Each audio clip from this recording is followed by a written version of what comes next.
Het oude kerkendorp Brongergeer ontstiert in de 14e eeuw. Daar wienen ze zo van uitzogen dat het ook hier op dit boord drukt stiert. Het enige dat er nou nog hoor is van Brongergeer is dit liedse boodschap onder Oranjewoud. Jertijds weer het dorp vol grutter. Patten van het Joodijstige De Kniepen en Mildaam je nek bij Brongergeer. De stichting Brongergeer op de kaart is erachter kwam dat het kerkendorp volle orde wijzen had naar de ontdekking van sarcofagen uit de 12e eeuw.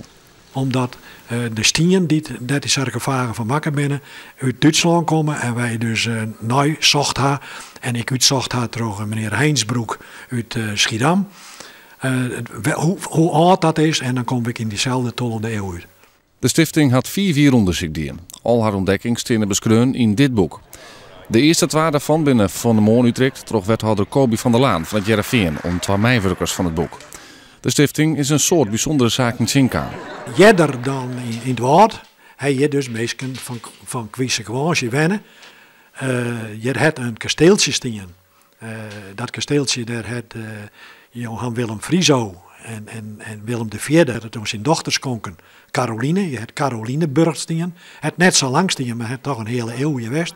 Er binnen 600 exemplaren van het boek drukt. Vooral de bewoners van het Joodijstige bosje Brongergeer binden er wies mee. Nou, ik vind het wel heel leuk dat het nog jadder is dan dat hier op het woord staat.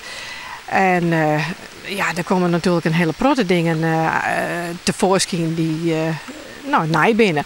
Uw eigen boerderij bijvoorbeeld, die had destijds in de brand staan. Daar stiert dus ook een afbeelding van in het boek. Als de mensen in deze tijd vergeten hoe het hier iets west had, dan kan je in het nou eigenlijk net leven en dan heb de toekomst, het geen toekomst.